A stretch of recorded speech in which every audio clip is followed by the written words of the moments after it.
Delhi assembly ఎన్నికల ప్రచారం పతాక స్థాయికి చేరింది. ఆప్ కాంగ్రెస్ బీజేపీకి గెలుపు ప్రతిష్టాత్మకంగా మారింది. దీంతో మూడు పార్టీలు హోరాహోరీగా ప్రచారం నిర్వహిస్తున్నాయి.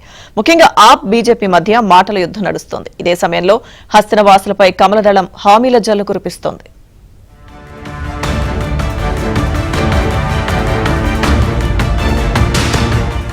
ఇప్పటి వరకు 2 మేనిఫెస్టోలు విడుదల చేసిన బీజేపీ తాజాగా సంకల్ప పత్ర పేరుతో 3వ మేనిఫెస్టోను కూడా విడుదల చేసింది.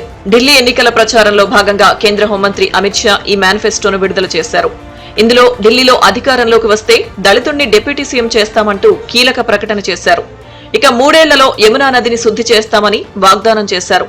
వృద్ధాప్య పెన్షన్ 2500కు పెంచడంతో పాటు వితంతు పెన్షన్ 3000కు పెంచి అందిస్తామన్నారు. ఇక షెడ్యూల్డ్ కులాల విద్యార్థులకు నెలకు 1000 స్టైఫండ్ అందిస్తామని బీజేపీ తెలిపింది.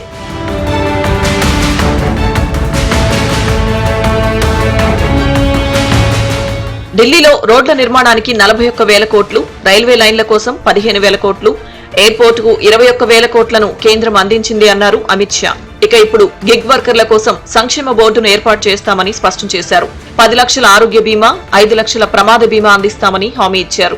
మరోవైపు 50,000 ప్రభుత్వ పోస్టులను పారదర్శకంగా భర్తీ చేస్తామన్నారు. 20 లక్షల స్వయం ఉపాధి అవకాశాలను సృష్టిస్తామని హామీ ఇచ్చారు.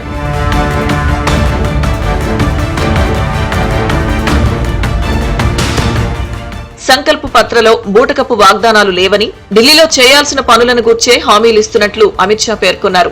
పేదలకు ఎలాంటి సంక్షేమ పథకాలు ఆగిపోవని, బీజేపీ అన్ని హామీలు నెరవేరుస్తుందని హామీ ఇచ్చారు. అదే టైంలో కేజ్రీవాల్ పై ఫైర్ అయ్యారు అమిత్ షా.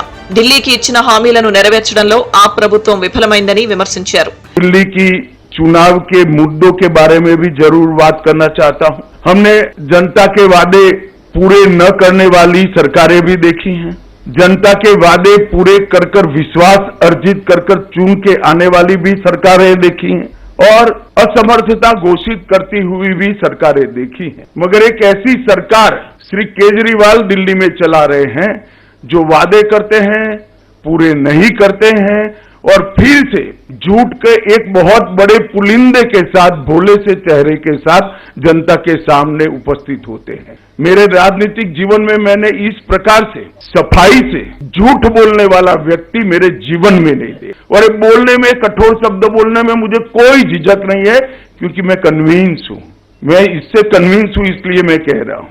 ఢిల్లీలో మొత్తం 70 అసెంబ్లీ స్థానాలున్నాయి. ఢిల్లీ ఎన్నికలు ఫిబ్రవరి 5న జరగనున్నాయి. ఎన్నికల ఫలితాలు మాత్రం ఫిబ్రవరి 8న విడుదల కానున్నాయి. ఇక్కడ ఆప్, బీజేపీ, కాంగ్రెస్ మధ్య ప్రధాన పోటీ నెలకొంది. మరోసారి అధికారం కోసం ఆప్ ప్రయత్నిస్తుండగా, అధికారం చేజిక్కించుకోవాలని బీజేపీ ట్రై చేస్తోంది. అధికారం కోసం పోటాపోటీగా ప్రచారాలు నిర్వహిస్తున్నాయి పార్టీలు.